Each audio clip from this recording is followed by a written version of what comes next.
Sebelumnya, sebelum kita mulai, kita akan bacakan Fatihah kepada mu'alif kitab, mu'alif Aqidatul Awam dan juga pensyarahnya, agar Allah berikan kita futuh, agar Allah berikan kepada kita kemanfaatan, agar Allah berikan kepada kita eh, apa-apa yang Allah berikan kepada mereka. Pasti mereka akan dapat nafa' wal intifa, seperti mana tadi yang niat kita ya, kemanfaatan juga dan bisa memberikan kemanfaatan ke orang lain. Jadi baik buat diri sendiri dan untuk orang lain.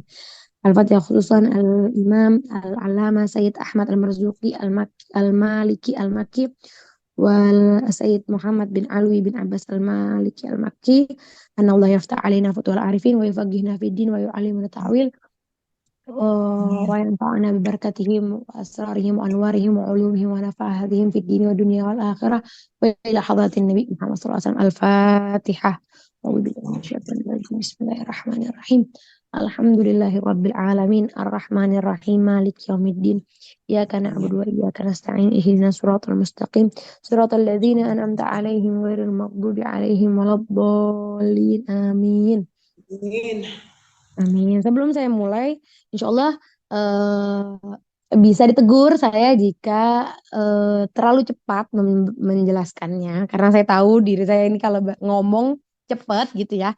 Jadi kalau terlalu cepat atau merasa tidak paham, saya terima kasih banget kalau ditegur dan diminta untuk menjelaskan kembali. Saya sangat eh, sangat senang kalau ada yang nggak paham dan bertanya gitu. Jangan sampai kita keluar dari majelis ini nggak paham dan dibiarkan. Karena sayang banget yang kita pelajari bukan hal biasa, dan akidah atau tauhid ini perlu fokus, teman-teman. Akidah itu perlu fokus karena bersangkutan langsung kepada Allah Subhanahu wa taala dan juga para nabi-nabinya. Eh, Sebelum kita mulai, menjelaskan sedikit tentang fadilah, insya Allah pasti sudah pernah dibahas tentang fadilahnya Aqidatul Awam, cuman saya mau mengingatkan ya, sebab dari seorang mu'alif ini atau seorang pencipta atau pengarang Aqidatul Awam ini menciptakan nazom ini, nazom ya. Diceritakan bahwa nazom ini seorang penyair ini ya, Syekh Ahmad Marzuki ini bermimpi Rasul SAW bersama sahabat-sahabatnya. Ya, insya Allah antum semua udah tahu, cuman anak ingetin karena apa, ketika kita istisyar, ketika kita merasakan pentingnya pelajaran kita, insya Allah kita bakalan fokus gitu ya. Nah, beliau ini sang pengarang bermimpi Rasul dan sahabat-sahabatnya berdiri di hadapan beliau. Kemudian Rasul SAW berkata kepada beliau, pada Sayyid Ahmad Marzuki ini, bilang apa? Iqra' manzumatut tauhid allati man hafadhaha dakhalal jannah, kata Rasulullah SAW. Bacakan. Jadi Rasul perintah ke Sayyid Ahmad Marzuki sebagai pengarang, bacakanlah manzumah atau bait tauhid yang mana barang siapa yang menghafalkannya akan masuk surga. Wanal maksud min kulli khair wa fik alkitab wa sunnah. Dan ia akan mendapatkan sesuatu yang sangat baik, setiap kebaikan dari apa yang sejalan dengan kitab dan juga Al-Quran dan juga sunnah Nabi Muhammad SAW. Jadi beliau ini mimpi Rasulullah SAW bersama sahabat dan diperintahkan untuk baca. Nah, beliau Said Ahmad ini sebagai pengarang, beliau bertanya, wa matil kal manzumah ya Rasulullah. Beliau bertanya karena belum pernah tahu. Syair apa itu ya Rasulullah? Bait apa? Kemudian faqala ashabalahu, akhirnya sahabat-sahabat berkata, sahabat Rasul yang ada di sekitaran Rasul bilang, isma min Rasulillah sallallahu alaihi wasallam ma yaqul. Dengarkanlah apa yang dikatakan oleh Rasul sallallahu alaihi wasallam. Jadi suruh dengerin dengan seksama.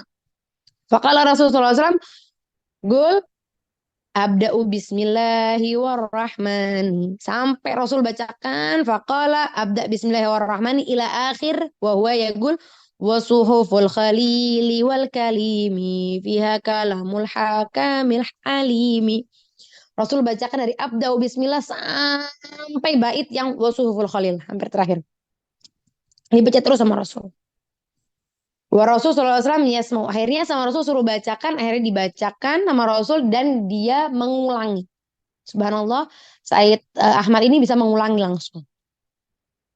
Ketika beliau bangun dari tidurnya, kata di mimpi ya, ketika beliau bangun dari tidurnya, subhanallah, beliau mendapati hafalan tadi atau mimpi tadi beliau bisa ucapkan kembali. Kadang-kadang kita tahu ya, kita kalau mimpi kadang-kadang nggak bisa ceritakan lagi nanti gimana gitu ya, suka lupa gitu.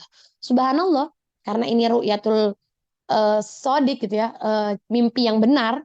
Beliau ketika bangun, beliau bisa mengulang hafalannya lagi. Bayangin kita cerita aja kadang-kadang suka lupa, ini malah hafalan yang segitu banyak bisa ingat gitu ya, subhanallah. Kemudian kemudian beliau tidur kembali dan bermimpi Rasulullah SAW untuk kedua kalinya ya di waktu sahur. Kalau tadi waktunya malam, ini waktu sahur ya, mendekati subuh.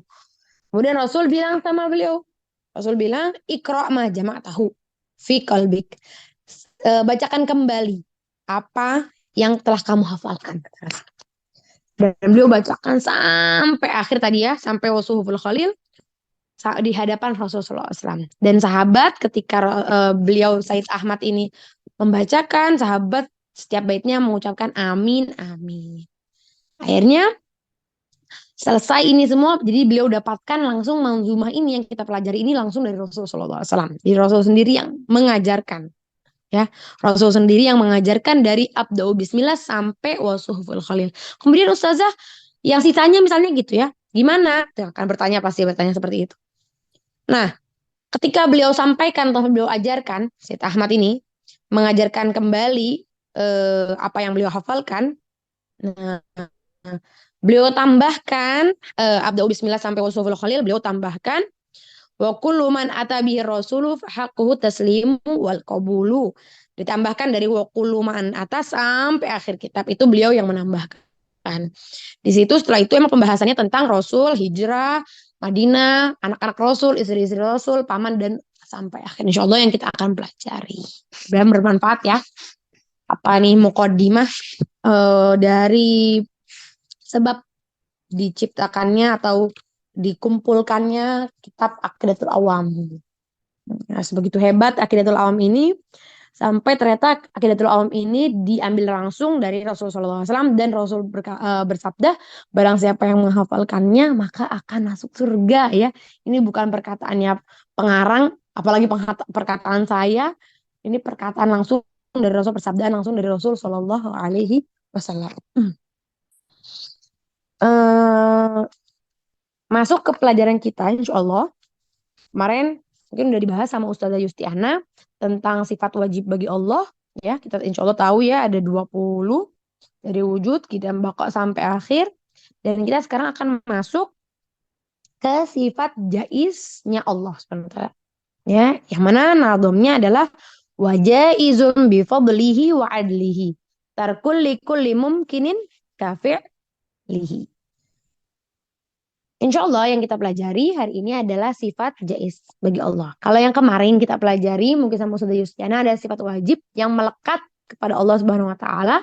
Yang misalnya Allah harus ada, Allah itu Maha mendengar, Allah itu Maha melihat, Allah itu punya kuasa penuh, Allah itu punya iroda, Allah itu Maha mengetahui bahkan sesuatu yang kita belum tahu atau sesuatu yang ada dalam hati kita gitu ya. Kita udah jelasin, itu dijelasin sama Ustazah Yustiana mungkin kemarin sudah jelas ya. Nah, kita masuk ke sifat jaiz. Ustazah, apa sifat jaiz ini? Sifat jaiz itu jaiz adalah fi'lu kulli mumkinin aw tarkuhu ya. Segala sesuatu yang mungkin dikerjakan oleh Allah dan mungkin juga ditinggalkan. Itu hal yang mungkin Allah tinggalkan atau Allah kerjakan.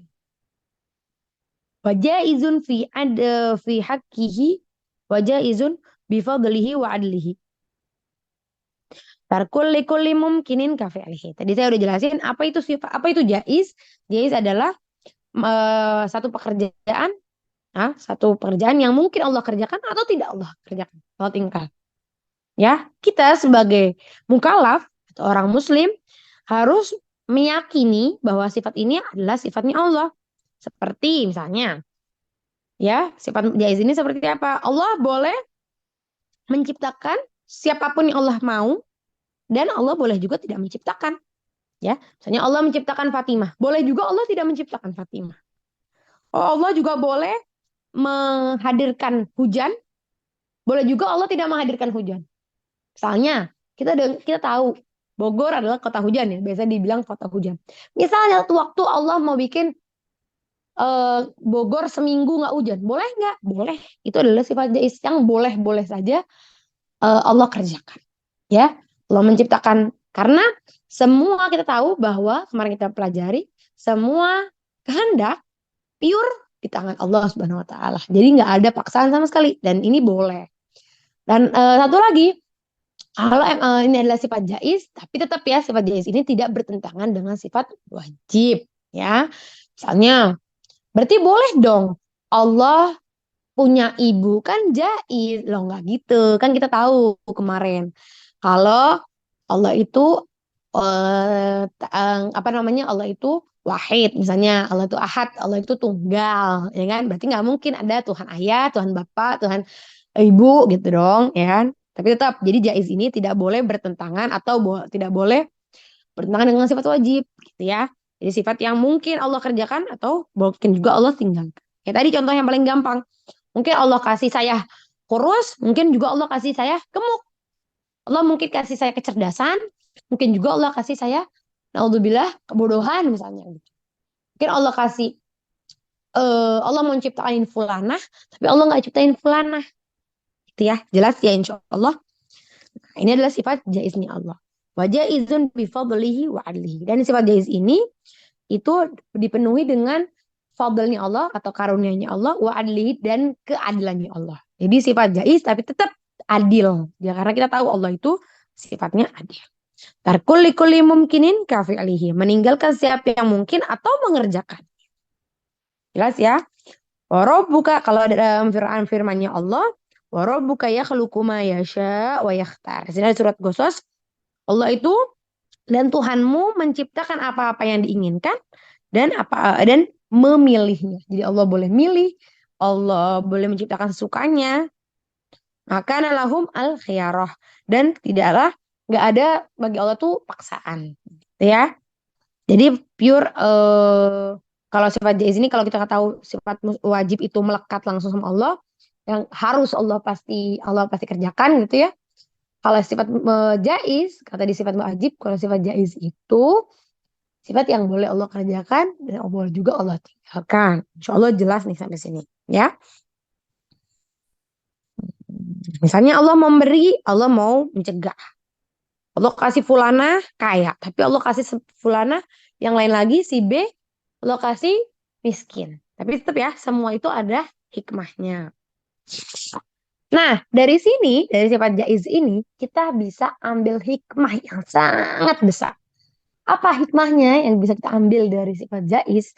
Kita tahu bahwa doa-doa kita, ya, harapan-harapan kita itu hanyalah permohonan atau hanyalah bentuk rundukan kita kepada Allah, bukan paksaan kita atau eh, kita yang maksa kepada Allah, bukan sama sekali. Ya, kita tahu nih dari sifat jaiz ini bahwa doa-doa kita adalah hanya tadarru, hanya pendekatan, hanya permintaan, harapan dengan sifat rendah hati tanpa paksaan.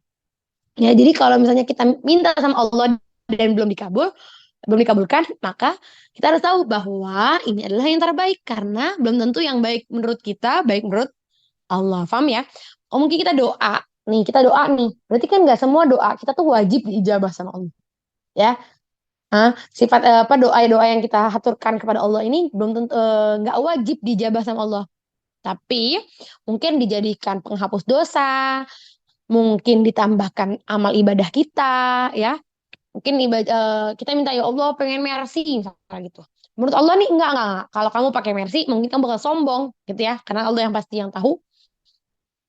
Nah, mungkin nggak dapat mercy-nya, tapi sama Allah ditambahin kebaikan. Karena oh nih orang kurang nih kebaikannya, sama Allah tambahin kebaikan.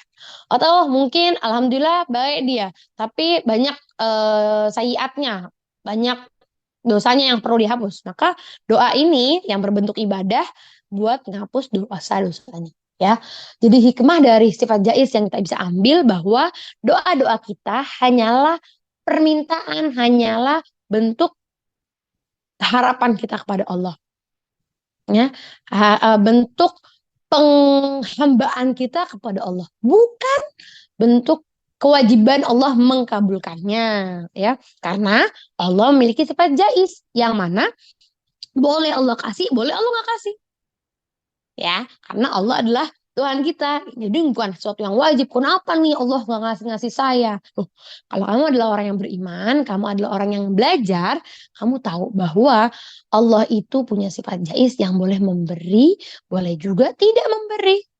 Yamna, boleh Allah yu'ati, boleh juga Allah yamna, boleh Allah memberi, boleh Allah juga mencegah, ya, karena kita tahu bahwa kebaikan itu Allah yang tahu, ya.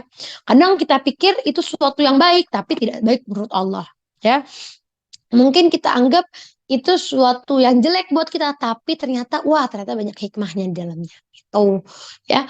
Mungkin kita anggap eh, misalnya kita anggap kalau kita punya si'ah fi rizki, kita punya keluasan dalam rezeki, kita anggap itu adalah bentuk kenikmatan gitu ya, atau bentuk kita bakal seneng gitu ya. Ternyata dari itu bakal deketin kita kepada Allah. Ternyata belum tentu. Nah, jadi kalau kita belum dikasih sama Allah, kalau kita belum dikasih sama Allah, berhusnuzon lah. Kita harus yakin bahwa ini adalah yang terbaik. Tapi tetap misalnya kita minta sama Allah. Karena bentuk tadi, bentuk kita meminta atau kita berdoa kepada Allah adalah bentuk pengabdian kita kepada zat yang menciptakan kita. Karena Allah marah kalau kita nggak minta. Ya, beda sama manusia. Subhanallah, Allah itu cemburu kalau kita nggak minta. Kalau kita minta, Allah senang. Karena Allah rasa kita sangat membutuhkan. Dan memang itu sebenarnya kayak gitu ya. Kita memang sangat butuh. Kata Allah, minta walaupun garam yang ada di rumahmu. Gitu ya. Soalnya kita nggak punya garam nih, minta sama Allah. Habis itu ikhtiar tetap ya. Bekerja, jangan kita cuma ngangkat tangan, doa. Habis itu nggak ikhtiar. Beda lagi itu ya ceritanya ya. Tetap doa. Makanya pentingnya doa. Doa silahul mu'min, kita tahu ya. Doa adalah eh senjatanya orang mukmin. Tetap angkat tangan, minta sama Allah buat dibukakan jalannya sambil ikhtiar. Insya Allah sama Allah akan diberikan. Doa tadi ya, doa adalah bentuk pengabdian kita atau bentuk penghambaan kita kepada Zat yang menciptakan kita. Bukan bukan satu kewajiban untuk Allah Subhanahu Wa Taala mengabulkan doa tersebut. Tapi ingat, banyak banget cerita dari atau power dari doa, ya, power dari doa atau kehebatan dari doa yang kita anggap kayaknya nggak mungkin deh, tapi ternyata itu bisa jadi mungkin karena sifatnya Allah. Apa sifatnya Allah? Jais, boleh ngasih, boleh juga Allah mencegah, ya. Satu cerita biar kita sadar betul atas sifat jaisnya Allah, bisa memberi dan juga mencegah.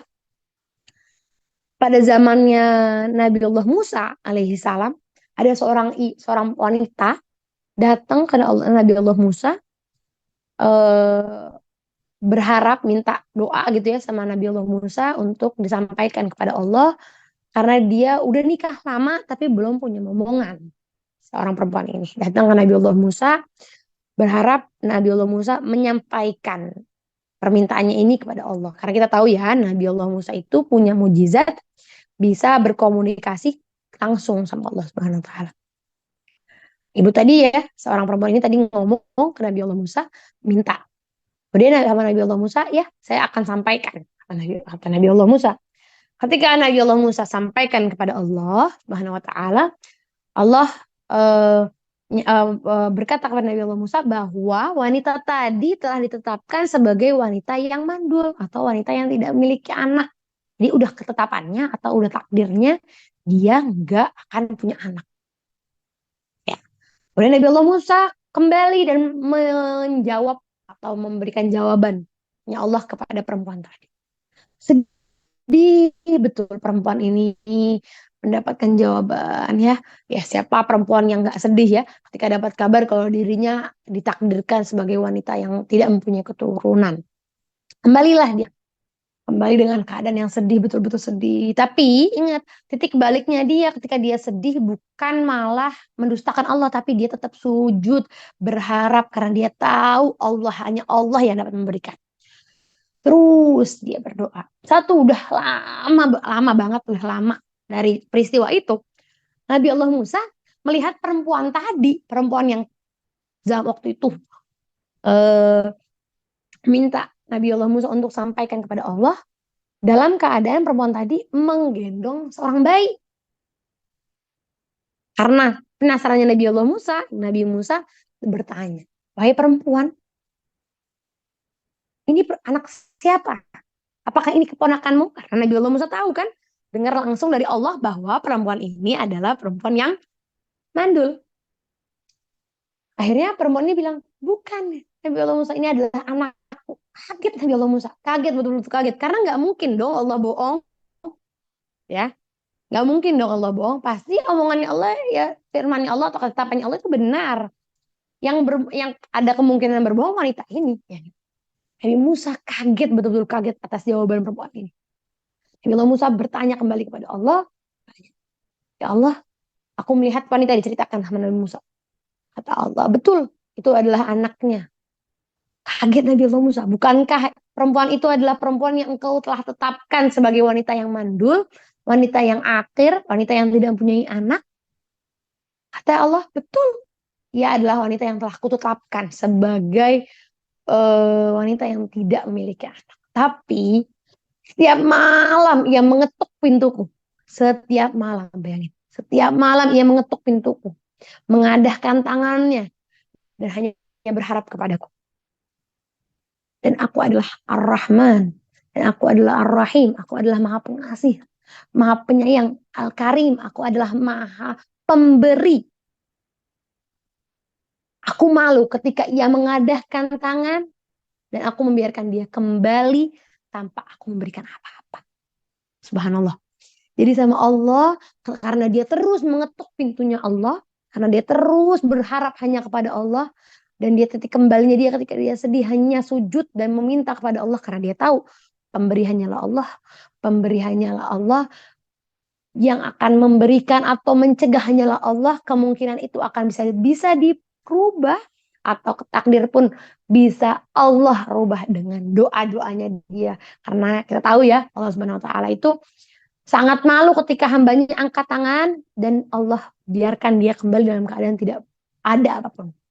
Karena Allah punya sifat karim, dermawan. Allah tuh dermawan ya, maha memberi Allah tuh ya.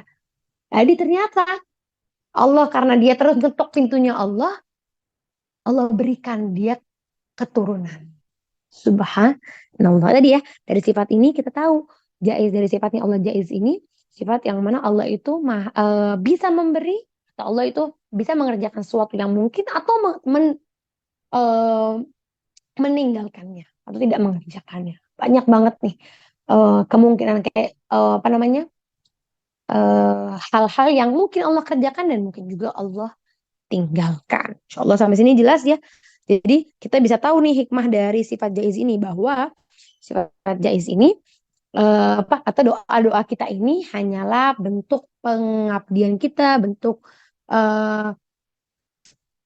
penghambaan kita kepada zat yang menciptakan kita, mengetuk pintu. Kita tahu ya, kita juga kalau diketuk pintunya terus, insya Allah kita akan ngasih gitu ya, bakal bukain gitu juga Allah pastinya. Pastinya kalau kita pengen sesuatu, ketuk pintunya Allah terus, Allah akan berikan. Tapi lebih baik ternyata ke depannya pastinya. Ya, kadang kita pikir baik, ternyata nggak baik loh buat kita. Karena sesuatu yang baik, makanya kalau minta sama Allah, minta ya Allah, aku minta jika ini adalah yang terbaik untukku, maka berikan. Jika ini tidak terbaik, maka berikan yang terbaik ya Allah. Ya, kadang-kadang yang kita anggap baik, lagi-lagi yang kita anggap baik kurang baik ternyata buat kita. Sampai sini insya Allah sifat jais mafhum ya, jelas. Kita masuk sedikit ke eh, pasal kedua tentang nabi.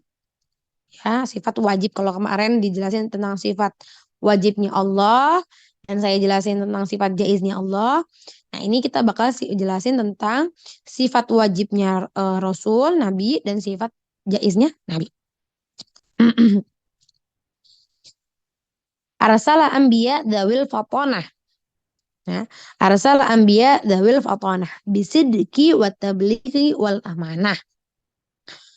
Di sini Nazim atau pengarang rahimahullah ta'ala berkata arsala anbiya dawil fatonah. Allah Subhanahu wa taala mengutus para nabi-nabinya yang memiliki sifat yang pertama adalah fatonah. Di sini jelasin ya sifat wajibnya para nabi fatonah yang pertama. Kemudian bisidki, sidik atau jujur. Wat tabligh dan menyampaikan tabligh ketiga. Wal amanah dan amanah. Nah, kalau kemarin kita di Ustazah Yustiana mungkin menjelaskan tentang sifat wajibnya Allah yang ada 20. Nah, saya insya Allah masuk lagi ke sifat wajibnya para nabi.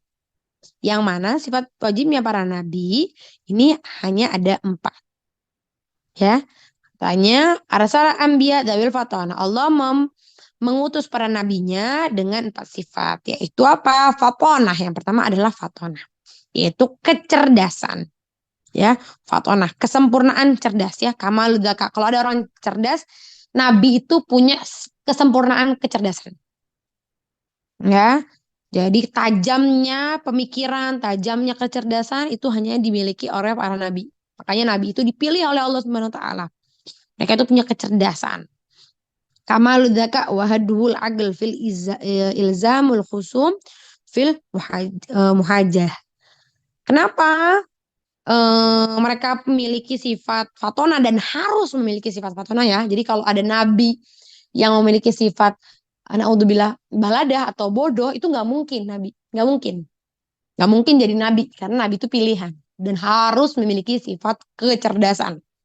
Kenapa? Subhanallah Allah memilih dan menetapkan nabi itu memiliki sifat cerdas karena ini berfungsi untuk menjawab pertanyaan-pertanyaan orang-orang yang menyangkal mujizatnya, menyangkal kenabiannya, menyangkal atau mendustakan Allah. Jadi ini kecerdasannya berfungsi untuk membantah orang-orang yang memusyrikan Allah, mendustakan Allah. Nah, ini kecerdasannya itu penting banget. Gak mungkin kan kalau nabi bodoh gitu kan ya. Gak ini banget kita aja kalau jadi gak mungkin gini. Ada guru bodoh kan gak mungkin gitu ya. Gak masuk kriteria guru gitu. Harusnya sebagai guru dia setidaknya memahami bidangnya gitu. Nah, itu juga nabi. Nabi itu dipilih oleh Allah. Yang pertama harus punya sifat cerdas. Tadi ya, untuk membantah hujatan orang-orang yang mendustakan Allah dan juga pastinya juga menegakkan dalil-dalil atau menegakkan bukti-bukti bahwa dirinya adalah nabi, bahwa Allah itu esa gitu ya. Karena menyampaikan kepada orang-orang yang tidak menyampaikan kepada orang-orang yang nggak percaya itu susah banget gitu loh. Jadi perlu banget kecerdasan dari para nabi-nabinya. Nah, contoh gitu ya, contoh kecil aja, bentuk kecerdasan nabi ya. Banyak banget kita bisa cari gitu ya, kecerdasan nabi. Salah satu bentuk kecerdasan nabi kita deh, Nabi Muhammad SAW yang kita baca sirahnya gitu ya. Itu Nabi Muhammad SAW bisa mengetahui ya, bukan dari karomahnya ya. Nabi itu bukan dari mujizatnya, Nabi itu bisa tahu jumlah. Jadi kita kalau tahu ceritanya perang Badar ya, Nabi itu sama Sayyidina Abu Bakar itu menyelinap mendekati pasukan musuh ya untuk mengetahui. Nabi tahu berapa kapasitas Nabi. Nabi pengen tahu kapasitas mereka berapa, banyaknya mereka berapa, biar tahu siasat yang akan dikerjakan gitu ya. Buat siasatnya gimana nantinya. Nabi mendekat ke musuh dan bertanya ke salah satu orang yang lewat, Tanya, ternyata dia termasuk dari orang yang membantu di pasukan musuh gitu ya. Nabi nanya, yang mereka nggak tahu ya ini kalau ini adalah Nabi Muhammad. Nah, Nabi nanya, berapa jumlah setiap harinya mereka menyembelih. Nyembelih berapa banyak mereka unta atau kambing atau apa, berapa banyak mereka nyembelihnya. Katakan mereka sekitar nyembelih 30 sampai 40 unta. Gitu.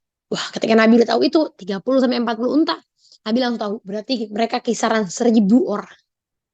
Berarti dari situ tuh hebat ya. Kita tahu kecerdasan Nabi. Nabi tahu langsung bisa tahu berapa kira-kira. Dan subhanallah emang kaum kafir saat itu mencapai 1.000 orang. Jadi 3 kali lipatnya orang muslim pas perang Badar. Perang Badar orang muslim cuma 313, mereka 1.000 lebih.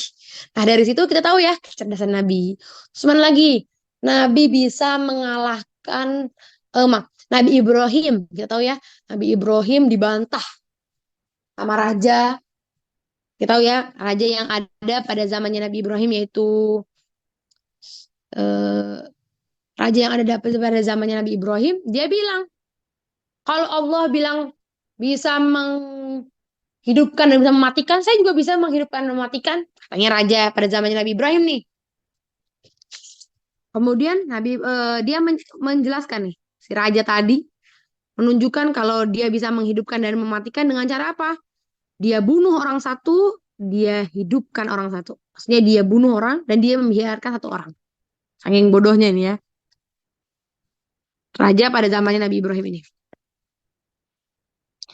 Terus ketika dia menyatakan kalau dia juga bisa bersifat seperti Allah, maksudnya yuhyi wa yumit, bisa menghidupkan dan mematikan. Padahal kita tahu ya maksudnya yuhyi dan yumit, menghidupkan dan mematikan bukan kayak gitu, bukan ngebunuh orang dan membiarkan satu orang, itu bukan yuhyi wa yumit, bukan menghidupkan dan mematikan, tapi menghidupkan dari mati, yaitu kita seperti kita sperma yang awalnya sperma dihidupkan jadi orang, ya, dan kita tadinya hidup dimatikan kembali, itu namanya yuhyi wa yumit, menghidupkan dan mematikan, bukan membunuh dan juga membiarkan satu orang. Akhirnya Nabi Ibrahim, apa jawaban Nabi Ibrahim? Nabi Ibrahim karena kecerdasannya Nabi Ibrahim bilang apa? Kalau memang kamu bisa bersifat seperti Tuhanku, maka datangkanlah matahari dari barat. Karena Tuhanku mendatangkan matahari dari timur. Ketika itu, dia nggak bisa jawab apa dong. Nggak bisa jawab apa-apa dong. Karena dia tahu, Raja Namrud ya, dia tahu kalau dia tidak bersifat seperti Allah. Atau dia eh, bukan Allah, dia bukan Tuhan. Karena dia menyatakan bahwa dirinya Allah. Ini sedikit cerita tentang kecerdasan Nabi. Kenapa Nabi harus cerdas? Karena ya Nabi harus bisa membantah atau menjelaskan eh, dalil-dalil atau bukti-bukti bahwa dirinya adalah Nabi dan keesaan Allah. Jelas ya, insya Allah masalah fatonah ini. Jadi Nabi harus memiliki sifat fatonah, cerdas. Yang kedua, dari bentuk tadi kecerdasannya Nabi ya, udah jelasin tentang Nabi Muhammad, Nabi Ibrahim, dan banyak lagi kecerdasan Nabi-Nabi. Yang kedua adalah asidik atau kejujuran. Nabi itu pastinya harus punya sifat jujur. Nggak mungkin jadi Nabi kecuali mempunyai sifat jujur, sidik ya. Apa itu sidik? Berkata yang jujur, kita insya Allah paham ya, yang sesuai. Jujur itu sesuai. Dan subhanallah kita tahu Nabi kita Muhammad SAW sebelum diangkat jadi Nabi pun udah disebut Al-Amin. Ya, Muhammad Al-Amin dipanggilnya Al-Amin. Orang yang terpercaya, orang yang jujur. Gitu ya. Kenapa? Karena emang nggak pernah bohong. Makanya eh, ketika ketika Nabi menyatakan dirinya adalah seorang nabi dan mendapatkan wahyu, Sayyidina Abu Bakar langsung meyakininya. Kenapa? Karena kalau buat hal-hal duniawi kayak masalah masalah zaman beliau sebelum jadi nabi aja beliau jujur, masa masalah yang bersangkutan sama Allah beliau berani bohong? Kan nggak mungkin gitu. Makanya Sayyidina Abu Bakar langsung meyakini. Makanya mereka pun sebenarnya orang-orang makanya mereka pun orang-orang yang musyrik, orang-orang yang mendustakan Nabi, sebenarnya mereka itu diliputi rasa iri, bukan nggak percaya sama Nabi dengan seutuhnya, karena mereka tahu sebenarnya kalau Nabi Muhammad ini jujur gitu. Kemudian yang pertama, yang kedua jujur, ya. Tadi yang pertama adalah cerdas, yang kedua adalah jujur, yang ketiga adalah tablik. Tablik apa ini? Menyampaikan dakwah, menyampaikan syariatnya Allah. Jadi Nabi dapat wahyu disampaikan. Ya, ta'limunna syara'iillah, menyampaikan atau mengajarkan manusia ajaran-ajarannya Allah, syariat-syariatnya Allah. Untuk apa?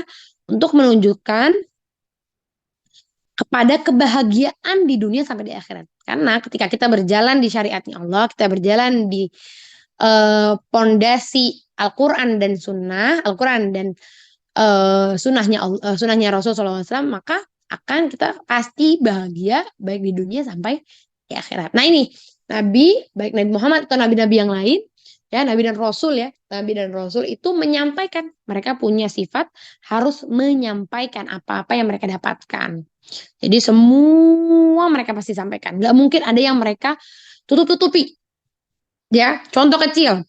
Ya, karena kita kalau nggak pakai contoh suka bingung. Karena contoh kecil eh, dari Nabi itu menyampaikan semua yang beliau dapatkan. Contoh kecilnya apa? Kita kalau tahu sifat surat Abasa watawala, surat Abasa itu kalau kita baca artiannya, surat Abasa itu Allah Subhanahu wa taala menegur Nabi atas wajahnya yang masam kepada Sayyidina Ummu Maktum, Abdullah bin Ummu Maktum. Kita manusia, gini kita ya orang biasa, ini kalau ada suatu yang kurang enak buat kita gitu ya, kayak misalnya kita tahu nih kita salah dan kita ditegur, nggak mungkin dong kita share ke orang-orang, ya itu sifat wajarnya orang-orang seperti itu ya nggak. Kalau kita ditegur atau kita salah, pasti kita nggak mau dong pamer. Masa saya salah, saya pamer kan nggak mungkin. Yang ada kalau saya benar atau itu kebenaran, saya akan share. Tapi kalau kesalahan salah kan nggak mungkin saya share. Nah, ketika Nabi Muhammad SAW ditegur sama Allah Subhanahu Wa Taala dalam surat Abasa, itu tidak sama sekali Rasul umpetin, ya kan? Allah tetap Rasul sebarkan. Buat apa? Buat pelajaran, ya. Tetap buat pelajaran untuk kita umatnya tidak apa kita baca deh surat Abasa itu ya, tidak bermuka masam. Padahal kita tahu di situ jelas Rasulullah SAW itu sebenarnya bukan niat muka masam karena nggak suka sama Abdullah bin Ummu Maktum, tapi ada, kalau kita belajar tafsir pasti ada penjelasannya di situ ya. Tapi tadi tetap dijelasin sama Rasulullah SAW. Semuanya nggak ada satupun ayat yang diumpetin sama Rasul. Gitu juga nabi-nabi yang lain. Ya, karena mereka memiliki sifat at-tabligh atau menyampaikan. Yang keempat, tadi yang pertama fatona, cerdas, yang kedua jujur, yang ketiga menyampaikan dakwah, yang keempat adalah amanah atau dapat dipercaya. Mereka ini subhanallah dijaga sama Allah zahir batinnya untuk berbuat, ya, dijaga sama Allah untuk tidak berbuat sesuatu yang dilarang. Subhanallah, nabi-nabi ini dijaga sama Allah. Jadi amanatnya itu bukan cuman amanat masalah barang. Kita kan kalau paham amanat tuh cuman biasanya masalah barang gitu ya, dititipin, berkata yang amanah, nggak bohongin orang kan gitu ya. Kita pahamnya amanah. Tapi mereka ini subhanallah udah di derajat yang di atasnya. Yaitu mereka dijaga sama Allah, emang dijaga sama Allah. Para nabi ini dijaga untuk tidak mengerjakan yang dilarang. Karena itu bentuk amanah dari anggota tubuh ya. Seperti kita punya mata. Amanahnya mata adalah apa? Tidak mengerjakan atau melihat kepada sesuatu yang haram. Mulut, kita punya mulut untuk tidak berbicara sesuatu yang haram atau yang makruh gitu ya. Jadi mereka itu subhanallah, para nabi itu dijaga betul-betul oleh Allah Subhanahu wa taala dari sifat-sifat yang dilarang, bahkan yang makruh. Subhanallah ya. Nah, mereka ini para nabi dan rasul memiliki 4 sifat yang wajib mereka miliki. Jadi kalau ada nabi yang tidak memiliki ini, nggak mungkin itu dipilih sebagai nabi ya, nggak mungkin. Ya, Nabi harus cerdas, Nabi juga harus jujur, Nabi juga harus menyampaikan syariatnya Allah, Nabi juga harus amanah. Kita tahu banget cerita Nabi Muhammad SAW gimana beliau sangat dipercaya, sangat amanah, sangat amanah. Jadi walaupun ya ketika Nabi menyatakan dirinya sebagai Nabi di usia 40 tahun banyak banget orang Mekah yang mengingkari, tapi tetap subhanallahnya orang-orang tuh ingkar sama Nabi, tapi tetap nitipin barang-barang hartanya yang berharga yang dia rasa nggak bisa ditaruh di rumahnya, tetap mereka titipkan kepada Nabi Muhammad. Jadi misalnya eh A, si A nih nggak percaya sama Nabi, ingkar ya, ingkar, musyrik dia. Tapi dia tetap karena dia tahu barangnya dia nggak aman kalau ditaruh di rumah, dia tetap titipin ke Nabi Muhammad SAW. Karena apa? Padahal dia nggak percaya sama Nabi kan, kenabiannya. Karena apa? Sifat amanahnya Nabi yang nggak didapetin di orang Mekah yang lain, subhanallah. Sampai kita tuh juga tahu waktu Nabi hijrah ke Madinah bersama Sayyidina Abu Bakar, itu Rasul masih nitipin barang-barang amanah orang-orang tuh ke Sayyidina Ali. Makanya kita tahu ya, yang tidur di kasur Nabi ketika Nabi pergi hijrah ke Madinah bersama Sayyidina Abu Bakar adalah Sayyidina Ali. Sayyidina Ali itu kenapa beliau suruh tidur di kasurnya? Karena di esok harinya Rasul perintahkan Sayyidina Ali untuk mengembalikan amanah-amanah para penduduk Mekah. Bayangin ya, segitu amanatnya Nabi. Mungkin kalau kita di posisi Nabi gitu ya, kita di posisi jadi orang yang dizolimi kemudian dititipin, enak aja gitu kan, kita pasti mungkin akan berkata seperti itu. Kayak, enak aja, saya nggak dipercayain. Padahal saya ngomong bener. Padahal saya mau ngajakin ke kebaikan. Tapi saya tetap aja dititipin. Enak aja kan gitu kan. Pasti kitanya mungkin akan berpikir, akan berkata seperti itu. Tapi beda dengan Nabi Muhammad SAW yang tetap menjaga amanah walaupun beliau nggak dipercaya sama orang-orang. Subhanallah. Ini bedanya ya. Mereka tuh punya sifat sidik, tadi kita tahu ya, sidik, maaf, fatona, sidik, tablik, dan juga amanah. Ini adalah 4 sifat wajib bagi Nabi dan Rasul ya. Nah, kalau mereka mempunyai sifat wajib yang 4, mereka juga memiliki sifat jaiz. Ya, sifat jaiznya apa? Ya, bait selanjutnya wajaizum fi haqqihim min aradi bi ghairi naqsin ka khafifil maradi. Sedikit lagi ya, insyaallah. Ah, seperti mana Allah Subhanahu wa taala memiliki sifat jaiz ya. Allah punya sifat jaiz nih, Allah tadi kita jelasin bahwa Allah boleh mengerjakan, boleh Allah tinggal. Kalau sifat jaiznya bagi Nabi apa? Sifat jaiznya bagi Nabi dan Rasul adalah wajaizun fi haqqihim. Adapun sifat jaiz bagi mereka min aradin. Seperti mana sifat jaiz atau seperti sifat-sifat adanya sifat manusia. Nah, sifat kemanusiaan gitu ya, sifat manusia. Yang mana bigairi naksin, yang tidak menurunkan derajat mereka. Ka khafifil maradi, seperti penyakit ringan. Jadi, kalau Allah Subhanahu wa taala tadi punya sifat jaiz yaitu boleh mengerjakan sesuka Allah atau meninggalkan sesuka Allah, ya.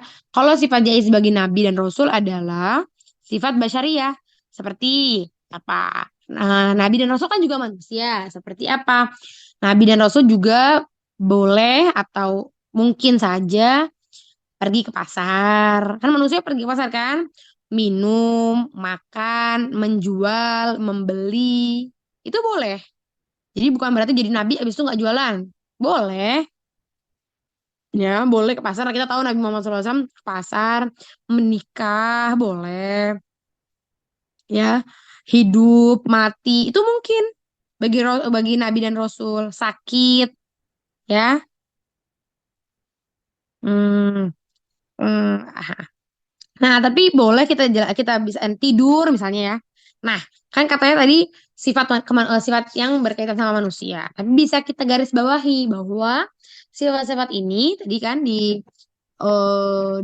nazomnya atau di baitnya dijelaskan bigoiri naksin ka khafifil marodi. Tapi tetap sifat kemanusiaan ini yang mana sifatnya ini tidak boleh menurunkan derajat beliau. Karena beliau ini kan derajatnya jauh, walaupun manusia tapi di atas manusia biasa gitu ya, bukan manusia biasa gitulah bahasa kitanya ya.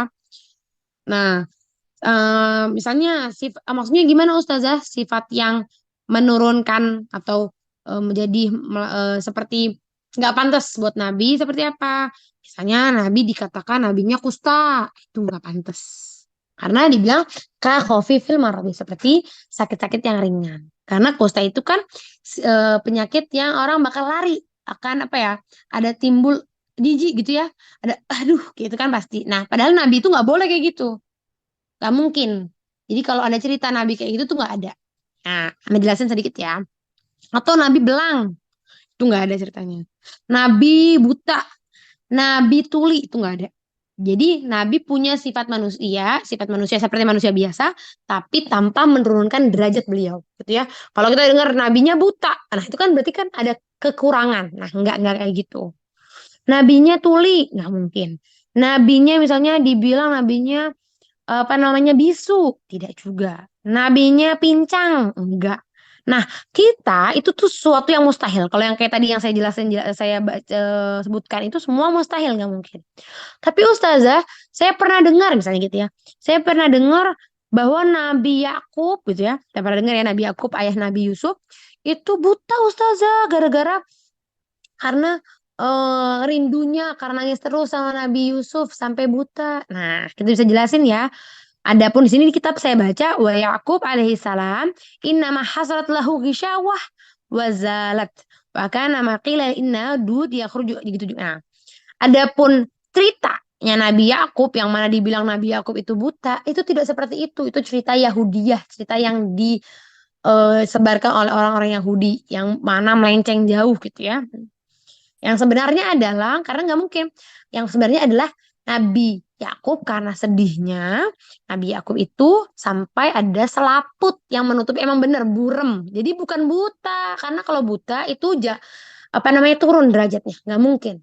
Karena kita tahu ya sifat jaiznya Nabi itu seperti sifatnya manusia masih biasa tapi tidak boleh turun dari derajatnya. Jadi kalau buta pasti itu turun dari derajatnya dan itu tidak mungkin. Nah, makanya pentingnya kita belajar nih. Kita bisa nyortir bacaan kita.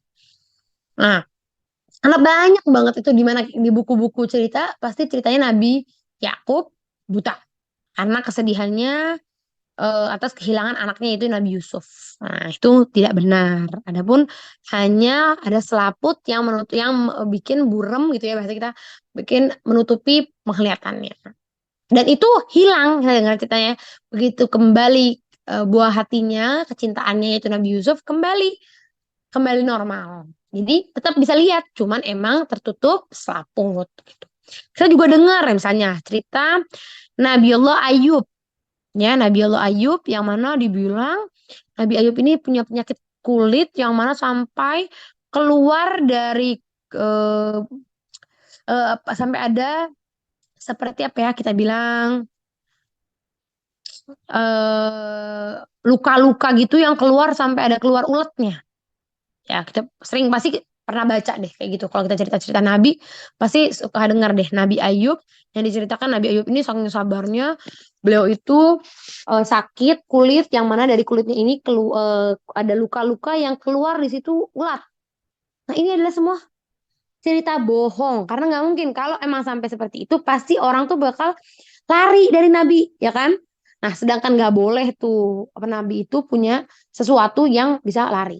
Nabi Ayub terus gimana saudara cerita Nabi Ayub? Nabi Ayub tuh benar terkena penyakit kulit tapi nggak sampai kayak gitu karena dibilang tadi nazomnya apa Rasul kan ini yang bilang ya kita tadi dijelasin di awal eh, wajah izun fi hakim min arodin bigoiri naksin itu boleh di garis bawahin ya. Nabi itu punya sifat manusia biasa tapi tanpa mengurangi atau mengurangi derajat beliau. Karena kalau kita tahu kita dengar cerita Nabi Ayub yang sampai segitunya, pasti kita bakal apa namanya akan menurunkan derajat beliau dong gitu. Nah itu nggak mungkin.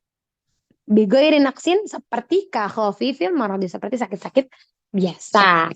Jadi benar ujian yang pada Nabi Allah Ayub itu benar-benar besar, tapi nggak sampai kayak gitu, nggak sampai ulat keluar dan lain-lain, nggak itu cerita bohong. Makanya penting kita belajar ya, jadi kita bisa nyortir apa yang kita baca, ya karena bahaya banget nih. Di sini dijelasin juga, gila inna dud yakhruju min jasad Ayub alaihi salam indal marad. Eh la mahalla lahu. Karena ini semua bohong dan nggak ini bukan cerita-cerita yang bersumber lah bahasanya, bukan bersumber. Karena di Al-Qur'an pun eh, cerita Nabi Ayub pun nggak seperti ini gitu ya. Jadi jauh dari sifat. Karena semua itu ada dasarannya. Nggak mungkin Nabi seperti ini, habis itu Nabi dibilang jais punya sifat kemanusiaan, tapi nggak boleh menurunkan derajatnya. Sampai sini wallahu a'lam. Ya, kita bahas seperti tadi sifat jais bagi Allah, sifat wajib bagi Nabi dan Rasul, sifat jais bagi Nabi dan juga Rasul. Alhamdulillah dapat 3 bait. Nah, di sini ada pertanyaan. Bila doa-doa sudah lama belum dikabulkan, apakah doa tersebut datang di saat waktu yang tepat atau di saat waktu sudah siap? Bagaimana untuk memahami? Syukur, Zak. Waalaikumsalam. Nah, di sini ada pertanyaan, katanya doa-doa sudah lama ya diutarakan, tapi belum dikabulin. Betul banget. Nah, kadang waktunya belum tepat. Jadi Allah kasih sesuai waktunya. Allah kasih di keadaan terbaik kita pastinya gitu. Dan pemberiannya Allah bahkan jauh lebih baik daripada permintaan kita pastinya. Ya, mungkin kita belum siap. Bener banget ini pertanyaan. Apa namanya pertanyaan ini bener banget. Kita belum siap saat ini, Allah kasih di waktu yang sangat siap. Dan itu pasti indah. Pasti indah. Minta kadang-kadang doa yang kita anggap mustahil, tapi itu bukan mustahil buat Allah. Enggak sama sekali mustahil buat Allah. Yang mana eh, kita anggap mustahil dan subhanallah kita nanti akan sadar, "Loh, ini saya pernah berdoa seperti ini dan alhamdulillah sekarang diijabah di waktu yang sangat terbaik dan kita pasti sangat bersyukur." Makanya penting ya kita meminta kepada Allah. Kan dibilang kan mintalah kepada Allah walaupun garam yang di rumahmu. Garam kan hal yang kecil tapi kita tetap suruh minta sama Allah karena Allah sangat senang sama hambanya yang terus menggantungkan dirinya kepada Allah, terus nutuk. Tadi aja orang yang dari tetepin sama Allah nggak punya anak, ternyata bisa Allah kasih anak loh gitu. Insya Allah seperti itu. Enggak kok. Allah tahu gitu kan. Kita sekarang gini ya, kan kita mensyukuri Alhamdulillah ya Allah. Bentuk syukur kita pun itu udah bagus banget gitu ya. Kita sadar betul. Sadar betul kalau ini tuh udah karunia besar loh gitu ya. Kita sadar ketika kita mensyukuri, kita sadar kalau ya Allah, Allah masih sayang sama kita gitu ya. Syukuri dan apa dampak dari bersyukur Allah akan terus melimpahkan kita tanpa kita minta. Ya enggak? Gitu ya. Karena seperti mana Nabiullah Ibrahim bilang ilmuhu bihali yakfini an su'ali. Pengetahuannya Allah atau Allah yang tahu keadaanku tuh cukup yakfini ansuali cukup dari doa-doaku. Jadi kayak ya Allah aja kita kan kadang-kadang suka gitu ya kalau penuh gitu ya kita kadang-kadang cuma datangan ya Allah. Itu kan Allah tahu apa yang ada dalam hati kita, apa yang lagi berat di pundakmu. Allah tahu betul apa yang kamu lagi rasain. Jadi kadang-kadang kita nggak bisa melafatkan nih gitu ya apa yang kita lagi rasakan atau kita cuman fokus. Kadang-kadang kita cuman fokus sama misalnya kita lagi di subhanallah kita baru sadar kita dijauhkan dari mara bahaya.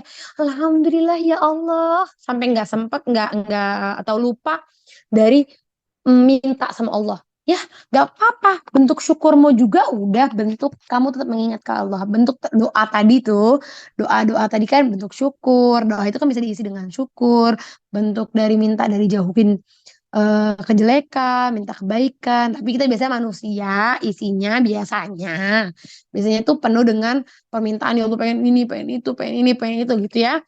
Tapi penting juga kita mensyukuri apa yang udah ada buat kita. Karena kalau kita cuman minta aja, bukan jelek sih, cuman kita juga harus sadar atas ketika kita ingat-ingat ya Allah banyak banget loh yang Allah berikan dan saya nggak sadarin itu takutnya jadi kufur gitu ya. Nah, penting juga kita berdoa, balance gitu, harus sama-sama kita bersyukur, menikmati yang Allah berikan gitu ya, sambil kita meminta kepada Allah. Jadi nggak salah sih, ya, nggak sombong, insya Allah tetap kita minta sama Allah. Allah. Nah, ketika naudzubillah gitu ya, sampai diumbar, ketika kita bisa gini, orang tua kan kita tahu ya haknya mereka tuh sangat besar banget sama kita. Kita sebagai orang yang belajar harus menyikapi ini dengan mata yang atau pikiran, mata, hati yang terbuka. Jangan kita hadapi dengan emosi pastinya. Ketika kita belajar, kita jadi tahu mana yang betul, mana yang salah. Kita kalau bisa samperin, minta maaf, apa kita tanya baik-baik gitu ya, apa yang membuat beliau sampai seperti itu. Kita barangkali ada salah dari kita sampai kita yang merunduk gitu ya, kita merunduk karena kita belajar gitu ya, penting. Karena kalau kita cari selamat, insya Allah tuh bakal dapat selamat ketika kita nggak malah menyalahkan mereka gitu ya. Em, Minta maaf, mungkin ada salah dari kita kasih penjelasan gitu ya, kasih penjelasan barangkali, maksudnya maksudnya atau abah ini tuh jangan diomongin dong misalnya atau apa gimana ya, kita selesaikan kekeluargaan misalnya, kita kekeluargaan, kita baik-baik, insya Allah kalau udah kita omongin baik-baik dan naudzubillah masih aja gitu ya, nah kita nggak ngedoain, cuman apa namanya, dunia ini tuh dunia itu ini tuh akan dibalas gitu ya. Kita tetap ingetin, maaf ya aku takut kita apa mama dibalas juga, aku nggak mau. Kita tuh tahu nggak, kita ajak berbicara baik-baik, kita cari jalan yang baik, kita cari jalan kekeluargaan, kita barangkali kasih hadiah, kita usahalah dengan yang baik-baik karena kita kan ngaji ya, kita belajar ya, mudah-mudahan kita tetap doa minta sama Allah buat dibukakan hati mereka gitu ya. Nah, sambil kita jelasin kalau nauzubillah orang yang buka aib orang itu nauzubillah akan dibuka aibnya. Saya nggak mau mama atau abah dibuka aibnya gitu. Sambil kita tetap maafin. Ketika kita memaafkan, maka Allah akan angkat derajat kita. Ya, Allah akan angkat derajat. Allah angkat derajat. Ya Allah, mungkin kita nggak dapat pahala, kita belum bisa menghasilkan pahala dari ladang lain. Tapi Allah kasih kita dari hinaan orang, nauzubillah gitu ya. Allah kasih kita dari hal-hal yang lain mungkin yang kita sebenarnya kita anggap jelek, tapi mudah-mudahan Allah tutupin aib kita. Kita tetap minta ya, kita minta tutupin aib kita Allah kasih kita kemudahan dalam berjalan gitu ya. Tapi tetap tadi, mudah-mudahan dengan kita merunduk bukan jadi kalahnya kita gitu ya, tapi jadi bentuk kita tetap berbakti. Karena gimana-gimana orang tua itu kan penting gitu ya, penting buat kita. Karena haknya mereka sangat besar. Kalau kita ngomongin orang tua, gak ada habisnya. Kita tahu banget orang tua tuh sangat besar haknya. Jadi sebisa mungkin karena kita orang yang belajar, kita yang ngaji, kita yang baik-baik, kita samperin baik-baik, kita omongin baik-baik. Setelah itu kita berdoa pastinya. Kita berdoa, kita minta sama Allah buat dibuka hatinya mereka, buat Allah tutupin, tetap Allah jagain kita. Setelah itu pasrah pastinya. Ya, pasrah karena eh nggak ada, kadang kita udah usaha nggak ada, kita anggap ya kayaknya nggak ada hasil, tapi ternyata tetap doa-doa kita didengar sama Allah dan diijabah, akan indah, happy ending lah insya Allah, indah pada waktunya. Tapi tetap jangan sampai kita apa ya jadi suul adab atau jadi durhaka sama orang tua gara-gara hal-hal yang ya kita anggap jelek sih, emang jelek itu hal yang jelek, cuman jangan sampai karena kita belajar ya, jangan sampai kita durhaka karena kita menjaga amalan kita ini kan susah ya. Maulid artinya merayakan kelahiran Nabi, karena saya cinta sama Nabi dan orang yang cinta sama Nabi akan dikumpulkan bersamanya, maka saya merayakannya. Kayak kita seneng anaknya tadi dirayain ulang tahun atau kita seneng dirayain ulang tahunnya, pun saya bentuk cintaan saya atau kesayangan sayangnya saya sama Nabi, saya mengadakan maulid gitu ya. Itulah kurang lebih gitulah. Kadang-kadang kita mau debat pun gak ada habisnya. Jadi lebih baik kita jawab dengan yang baik-baik. Mudah-mudahan Allah kasih hidayah dia, jadi dia dipenuhi cinta sama Nabi. Jadi mau maulid gitu ya. Karena ya kita aja seneng kok dirayain maulidnya, dia rayain ulang tahunnya, ya merayakan ulang tahun gitu kan, itu pasti happy gitu. Itu juga pasti kita mau merayakan orang yang kita cintai, yaitu Nabi Muhammad SAW. Ketika ada tulisan bahasa Arab, bener. Bahasa Arab baiknya kita apa namanya agungkan gitu ya, karena itu kalam atau walaupun dia bukan Al-Quran, tapi Al-Quran berbahasa Arab. Bagusnya gimana? Dibakar. Kalau kita kan numpuk gitu ya, gimana cara mengatasinya? Dibakar. Dibakar aja. Nanti kalau udah bisa abunya nanti dialirin.